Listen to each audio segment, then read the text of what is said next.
Welcome to Beyond the South Stands, the special series from Beyond the Barclay, where we hear from away fans visiting Carrow Road. Each episode we dive into the club's story, their thoughts on Norwich City and the unique experiences of following football on the road. In this episode, we are joined with John Rankin, who is a big Millwall fan. Hi John, how are you? Yeah, I'm fine, thanks. Hiya, and thanks very much for welcoming me to the show. No, absolutely. Thanks for coming on. It's been, it's an absolute pleasure, and I'm really looking forward to our game on Boxing Day. I gather it's a game you're going to, is it? Yeah, I'll be there with my son. Yeah, I mean, Boxing Day football is good anyway. Yeah. But Millwall Norwich is always, for some strange reason, I've never worked it out. It's always been an interesting fixture. Millwall at Carrow Road. Yeah, it has. I agree with that. I think there's been some good games down the years. I think one that will stick in the mind of a lot of Norwich fans was, one of our most recent promotion seasons where you went, I think it was 2-1 to Norwich, then you went 3-2 up, and then we scored 4-3, wasn't it? 4-3, yeah. Oh, so crazy. I think it was Pukki scored in the literally the last second of the game, and that was obviously unfortunately for yourselves, you were on the losing end of that, but it was such a good game. But equally, I think you normally do beat us. Yeah, I mean, look, our record against you is not very good. No, but equally, on the same token, I remember going to the New Den last year, and I think you beat us maybe 1 or 2-0, even though you had a player sent off. It was 1-0, and that's the game I want to talk about. Amazing. If we start with that then. So, I mean, if you just wanted to have a discussion on that game, and let us know your thoughts on that one then. Yeah, sure. Well, I mean, without giving a sort of blow by blow account, I mean, that was a classic kind of Millwall game, really. George Saville, who's our midfielder, got sent off. That's right. And it was a very edgy game, very edgy indeed. And that was a ploy by Millwall to kind of get at Ashley Barnes. Yeah. And we got at him, and it worked, I have to say, because really on paper and on form you should have beat us quite comfortably, but we managed to edge it 1-0. Yeah. So it's kind of, needs must when the devil drives really with Millwall, I'm afraid, when we come up against sides like, Norwich, Burnley, Leeds, all the sides in the Championship, which we would call parachute teams, it's kind of, you've got to master the dark arts and kind of, do the stuff which isn't sort of noticed very much. Yeah. In order to get some sort of leverage in the game, No, definitely. And I think, you've seen the likes of other teams do that to good effect, like the likes of Luton Town. They'll use Kenilworth Road, as their sort of fortress, I suppose, and being difficult to beat. And I think, that was the one thing I noticed from Millwall when I went to go and watch them last season, against Norwich, was this team's a tough side. They're competitive. They know what the Championship's all about. And I think, as you say, I think you play to your strengths in that game 100%. It was a good game. It was a really, really good game. But It's quite interesting what you say there, because the problem with Millwall is the financial side of it. We've got American owners, but we haven't got big budgets. Right. So our squad depth is always very thin. Yeah. So we are difficult to beat at home when we've got a fully fit squad. But if we lose 1 or 2 key players, especially in our defence, then it's quite easy for sides to put sort of 2 or 3 goals on us, and that's happened a few times this season already. We're very fortunate to have a guy called Japhet Tanganga, who was Jose Mourinho's boy at Spurs. Yeah. And when Mourinho left, Japhet went out to Germany on loan. Didn't get much football out there, and he came to us on loan from Spurs, and we managed to acquire him on a free. And he's absolutely tremendous. And when he's in the team with Jake Cooper and our regular kind of, back four, we're solid. But, it's like all teams. We lose a key player and we've got no one really to replace them with. So that's our perennial, and it always has been like that at Millwall. I mean, I've been going for 50 years, right? Yeah. And it's always been the same. It's always been the same. Lack of squad depth and we rely on, 11 really good players with one or two really good key players. Mm-hmm. You mentioned Pookie, in your team, but you had other players like Josh Sargent and guys like that, and Wang and these sort of players who could come in and do a job when Pookie wasn't available. I mean, he's a great player, Pookie. He was class. Yeah. He still is class. He's getting old now, but you guys have got the depth to replace him. We haven't, Yeah. No, of course. And I think, we're kind of finding that to our detriment these days is the fact that, because obviously Pukey's moved on now, we have got Josh Sargent, but he's been out injured for perhaps 2 months and we haven't really replaced him. So I think we're in a similar, perhaps, not as. Yeah. Jonathan Rowe as well, didn't you? Jonathan Rowe, he's gone as well, isn't he? He's gone to Marseille. We sold Gabi Sara, who scored a great goal at your place, by the way. He did, yeah. Phenomenal, He's gone to Galatasaray. So we have lost a few, to be fair, and because we've sold those players, we're now sort of struggling in terms of squad depth as well. But I mean, how do you feel about the club's progress over the past few seasons then, and where could you honestly see Millwall heading in the future? Right. Well, I mean, it's been we had a period of relative stability under a guy called Gary Rowett. Yeah, he's now at Oxford, right? He's gone to Oxford, and he's a really, really. He played in the Prem for Everton, I think. Did, yeah. And he's a really solid manager. Yeah. And interestingly enough, just as a little digression, it was at Norwich, Carrow Road, which prompted Gary Rowett to resign, actually, because we nearly got in the playoffs season before last, and we lost 3-4 to Blackburn, and Gary nearly at home on the last match of the season, and Gary really never recovered that, and he started coming in for some flack from the away supporters. Yeah, Gary Rowett, your football is shit and all this, and all this kind of stuff. And you guys joined in on the chant. It was kind of, I think that's enough for me. And so he left, right? Yeah. And then since then we had problems because we appointed a guy called Joe Edwards, who's a mate of Frank Lampard's. Yeah. And Joe tried to get us playing kind of passing football, which we didn't really have the players for, and the players kind of fell out with him.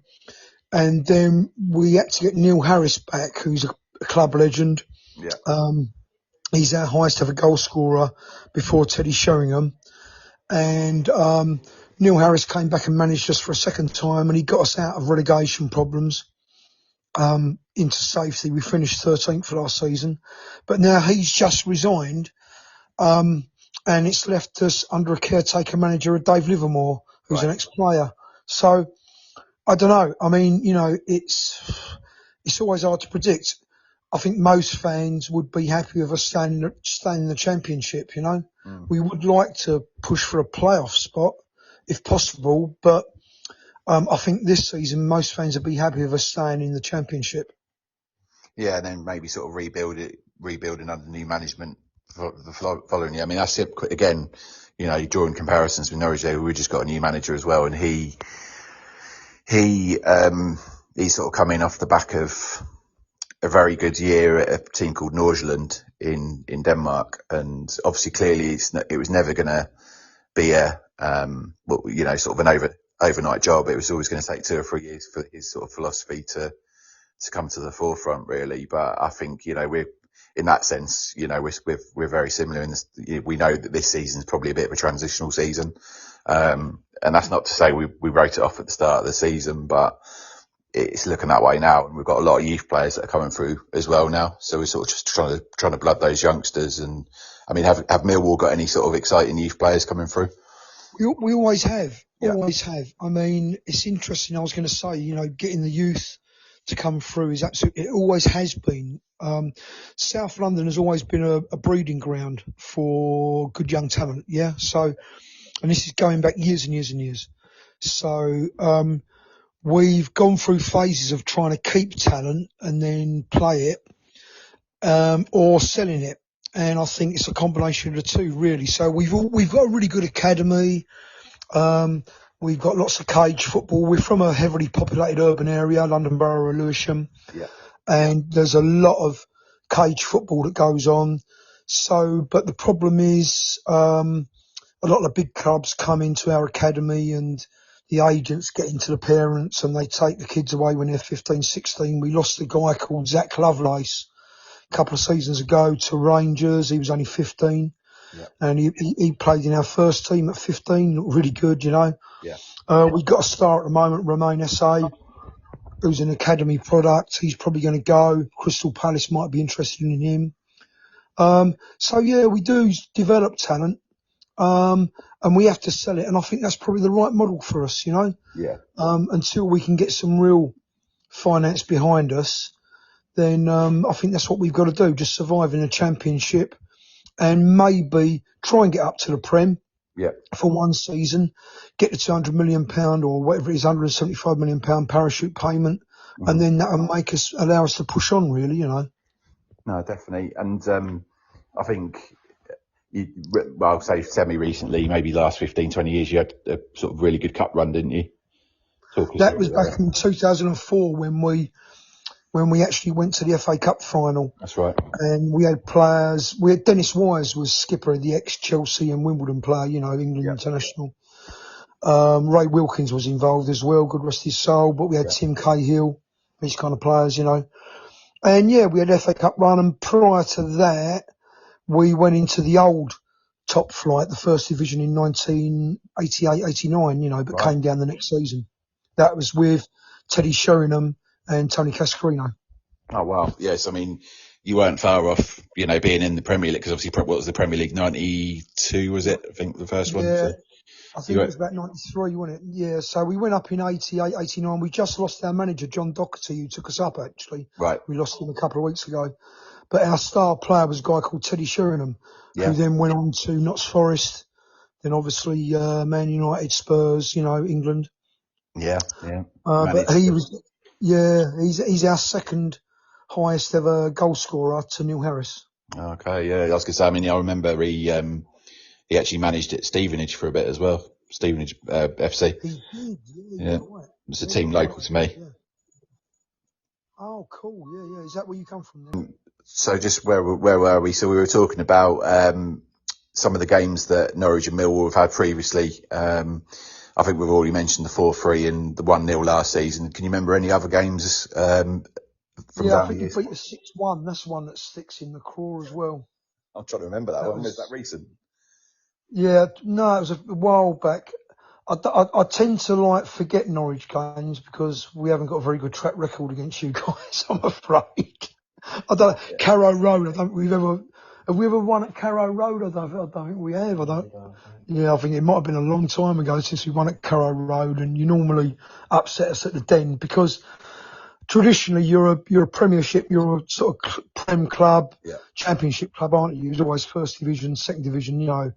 Whereas we've always been Second Division, Third Division, or, you know, Championship League One. So the gulf in quality always tells at the end of the day, you know. Yeah, no, I know what you're saying. I think there's always that sort of bogey team sometimes as well, isn't there? And I mean, I am trying to wrap my brain. I mean, the one I remember is last year's one. The previous game I went to as well at the Den, which was 3-2. But I think I think that sort of sums up the question I was going to ask you, is how you view us as rivals as well. But moving on to the Den itself, then. And it's known for sort of having quite a passionate and intense atmosphere. How would you compare that experience to perhaps a ground like Carrow Road? Chalk and cheese, really, mate, to be honest with you. I don't know if you agree. You've probably been to both grounds. Mm-hmm. No, I would. I mean, I think in terms of... Two different environments entirely, you know?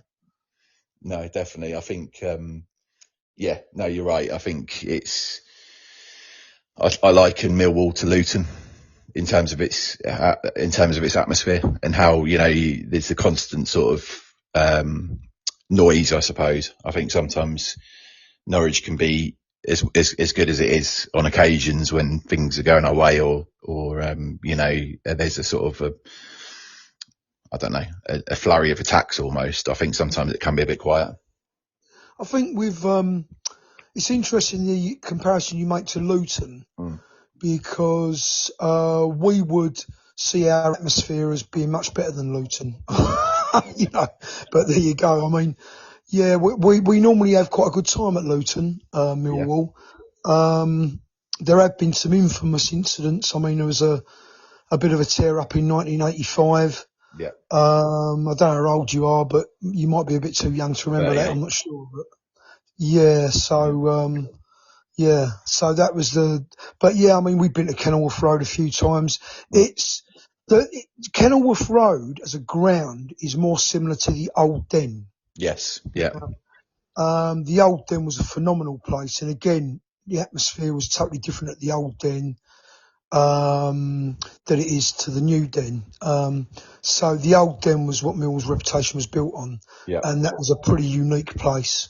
hmm Um, I went to school next door to the Old Den, and I lived, literally within a stone's throw of the Old Den, yeah, and we were there from 1910 to 1993. We were there for 90 odd years, 80, 90 years.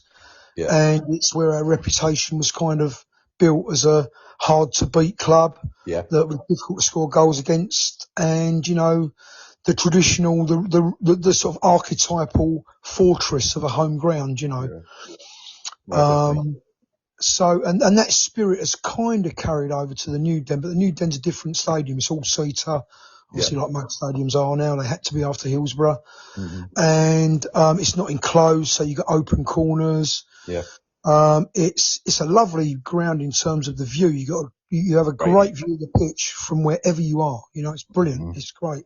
So it's a really well designed ground. Yeah, There are still lots of old faces there. There still can be a bit of an edge. hmm It's when it gets rocking, there's a pretty intimidating atmosphere, yeah. and it can get to opposition players as well.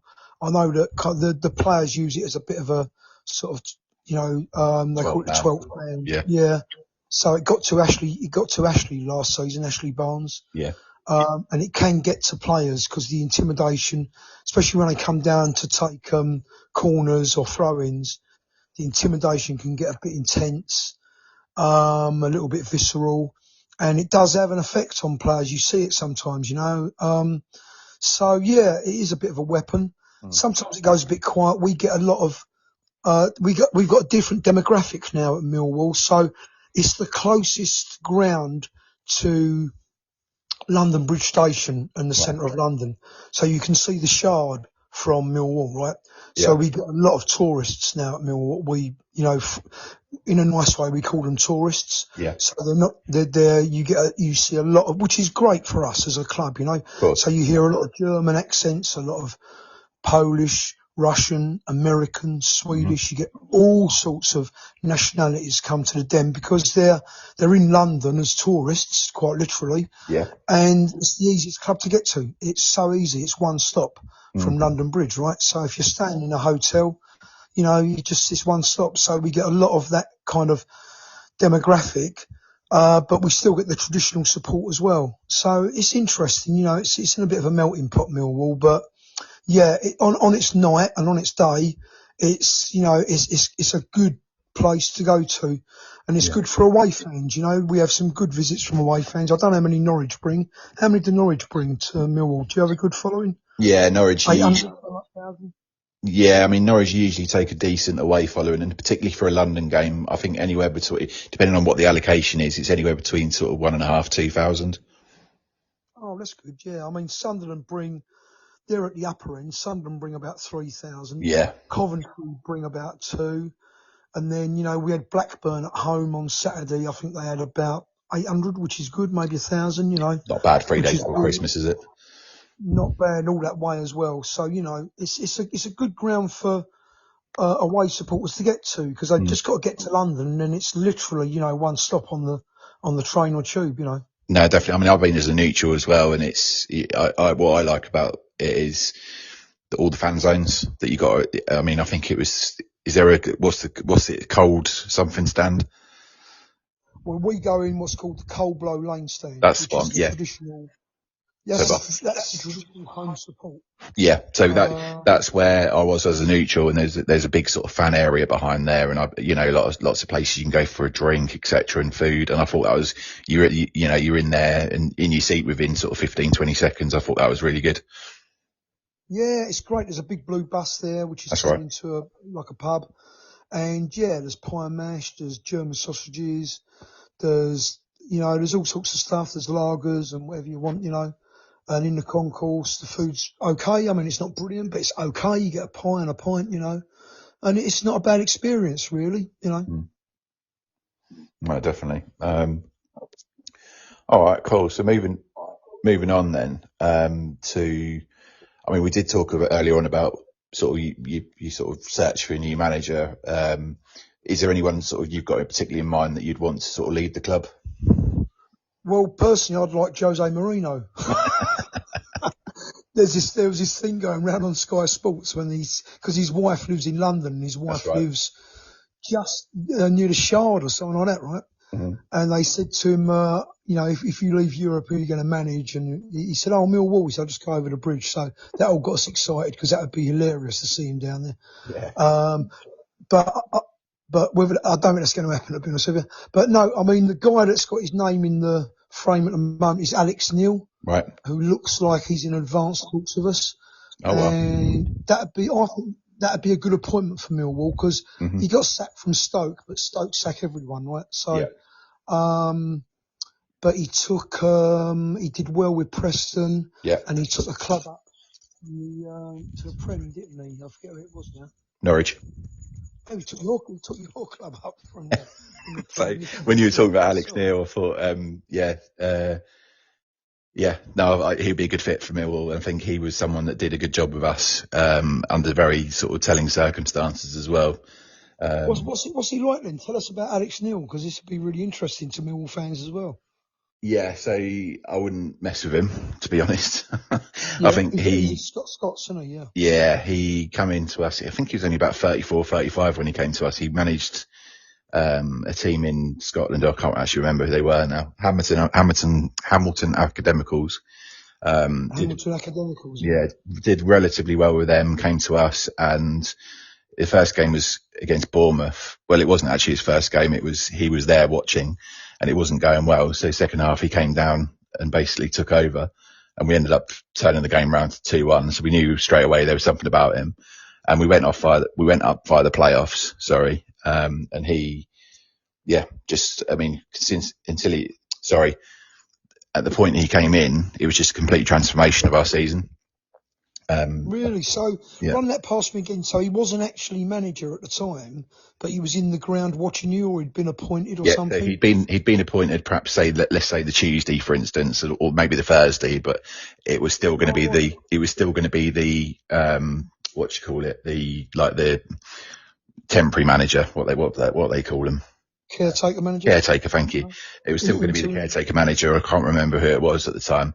But all I remember seeing was, at half time, he came out at half time and literally led the team. It was like, right, okay, well, he, clearly didn't like what he was seeing. So I thought, I better get down there and lend a hand. So, that's pretty good, isn't it? Yeah, he's a good character. I think he did a relatively decent job at Preston as well. I think what done him at Norwich was we were 3-2 up against Newcastle. And I can't remember if it was the Premier League or the Championship.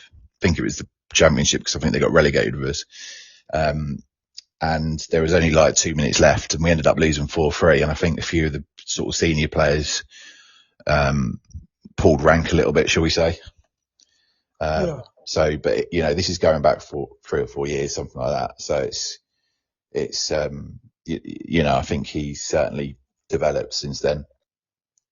Oh, right. Nice. Yeah. Well, thanks for that insight. It'd be really interesting because he'd have to be a strong character at the moment because the Millwall crowd are a little bit, how can I say, they're going for a bit of a demanding phase. Yeah. Because they've got Gary Rowett was a really successful manager, but he played quite grinding football. He played a back five and a midfield two and very kind of defensive style of football. Yeah. But he got results, week in, week out, grinding out draws and 1-0s and stuff like that.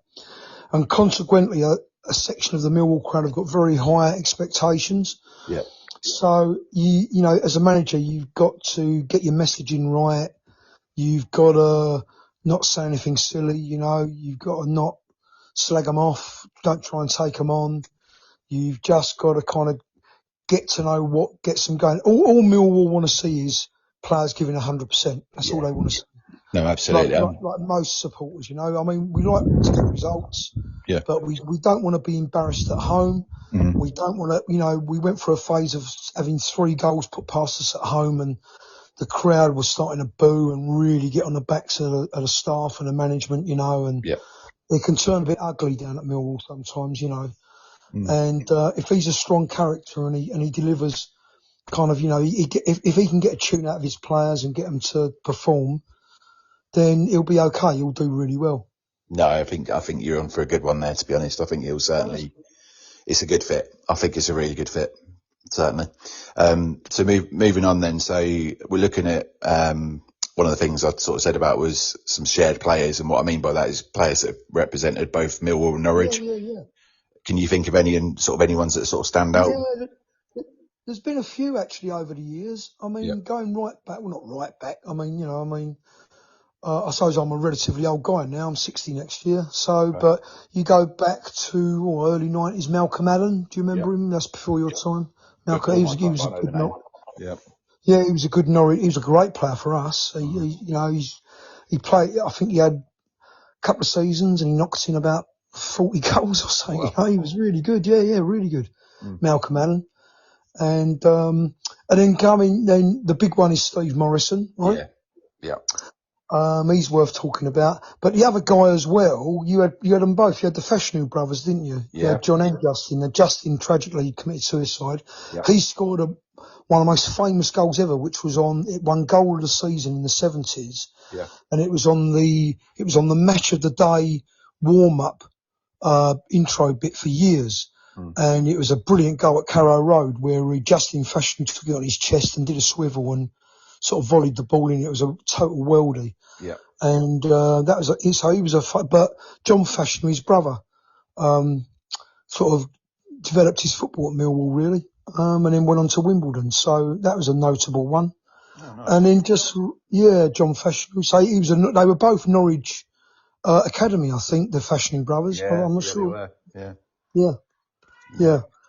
And then recently you got George Long, our goalkeeper. Yeah, so just before we go on then, so George Long is a player that he's played a bit recently because Angus Gunn got injured. Yeah. And what are your thoughts on George Long? Well, he left our club he threw a strop and walked out of Millwall, basically. Okay. He came in for a lot of stick.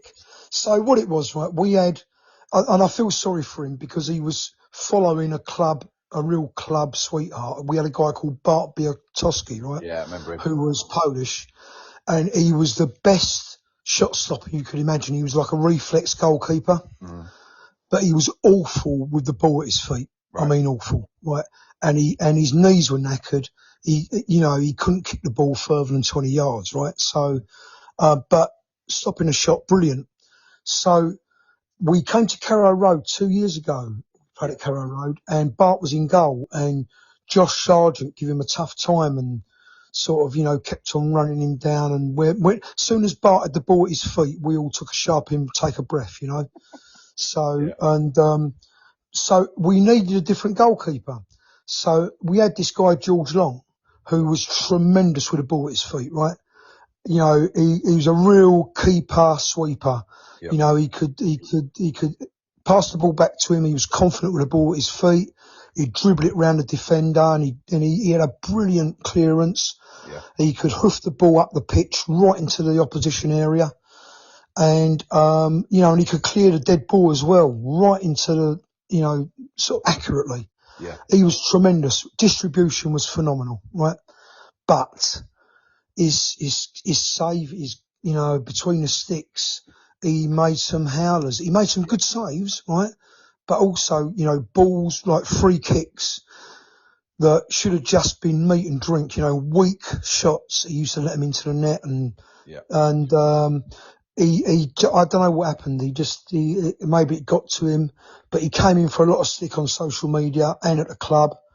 And he got a lot of stick after the game, supporters waited for him in the car park, and on arrival at the Den, all the players have to walk through the car park. Right. and it's quite open, so they literally park their cars up, walk out into the Bury Kitchener stand, and everyone's there.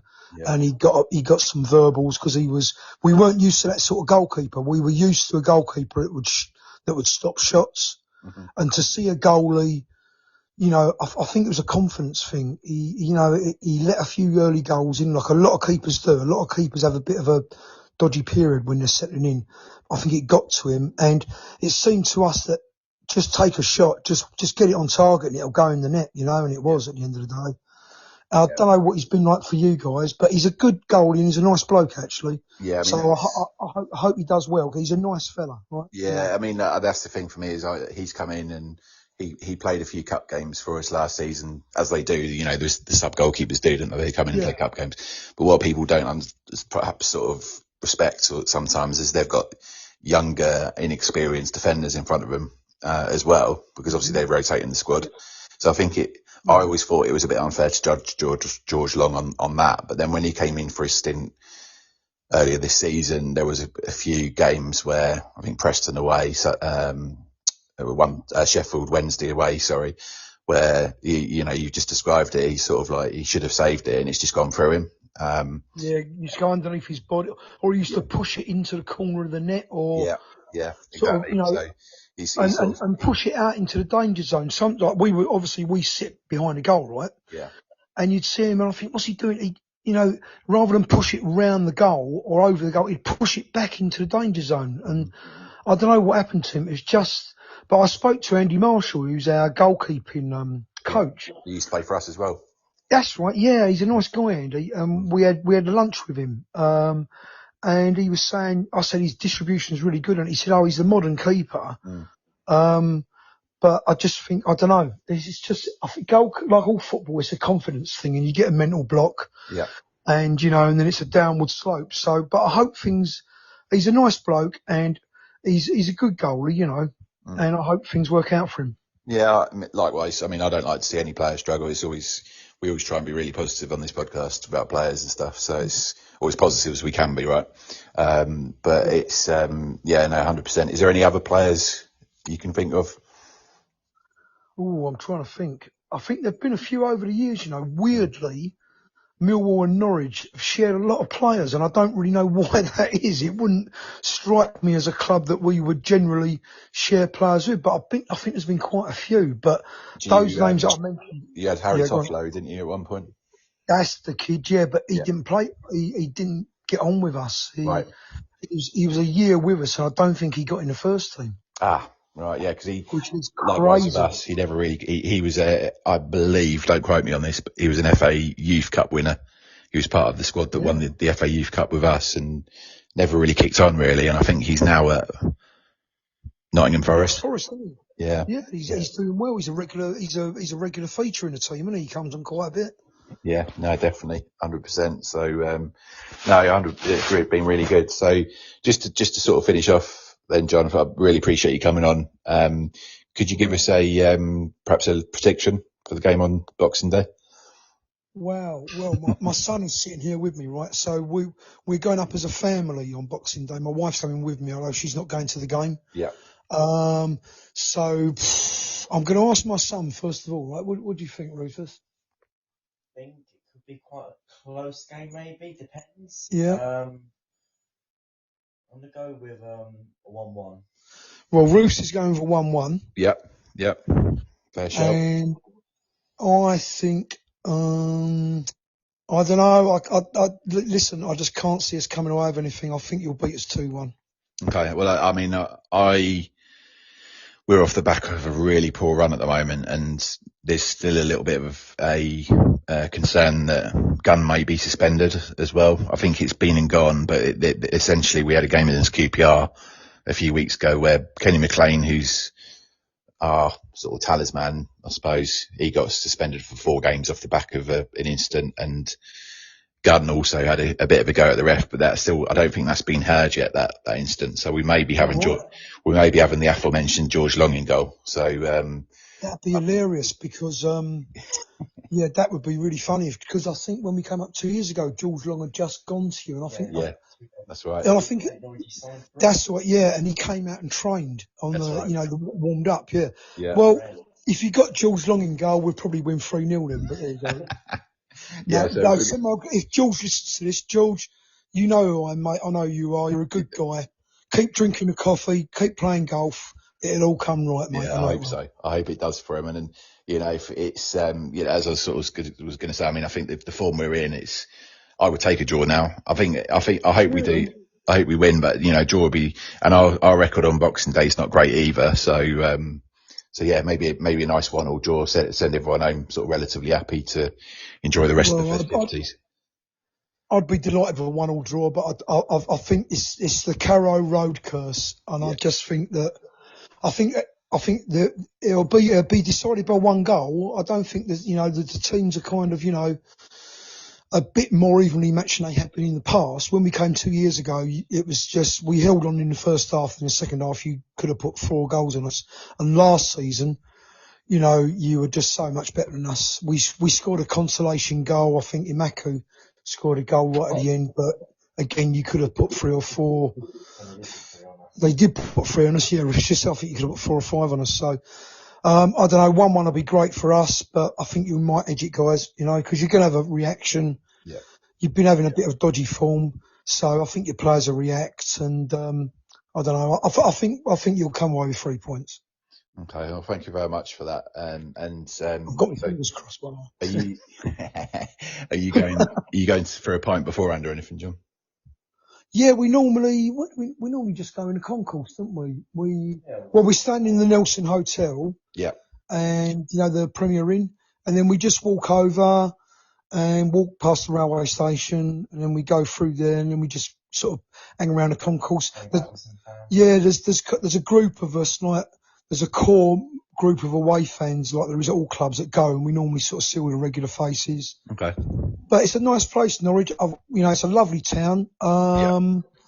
We don't, as a rule, we don't go to any of the pubs in the town. I know Millwall are allowed to go to 1 or 2 pubs, but we just normally, there's an Asda's or something opposite. We normally go in there, get a bite to eat or something, then we just go to the game. Yeah. Morrison's, that's it. Yeah. Steve Morrison. Yeah, and he opened the blog. Yeah. He owns it. I bet you wish he does. He did. But no, I think, all right. Well, I hope you guys have a wonderful time. I assume your wife's going to go and do some shopping, is she? In the town? She'll be doing the usual. Yep. She'll be going to the market, Brilliant. So it's a lovely place, Norwich, and yeah, we're looking forward to it. We'll be driving up on Boxing Day, so Well, I hope you have a wonderful time, John. And good luck to Norwich. You're a great club, so Likewise. I hope you guys do get Alex. Say that again. Sorry. Say hello to Delia Smith. Yeah, well, obviously she's moved. She's still there. She still goes and watches, but she's no longer our owner now. So we've actually got new owners. But that's but she'll be there. You have a little wave over. She'll be in the director's box, which is directly opposite where you guys sit. So yeah, that's it. Yeah, have a little wave over, and obviously if you're about before the game, perhaps we can say hello at some point. So it'd be good to meet you in person. Mate, yeah. Brilliant. Thanks, John. No problem at all. Just for everyone else listening, you can follow us on all of our social media channels. And if you have enjoyed this episode, don't forget to subscribe and leave us a review on your favourite podcast platform. And we'd love to hear your thoughts. So join in the conversations on social media. Thanks, everyone, and look forward to speaking to everyone soon. Just so you can see it. And I'll tag that other guy as well.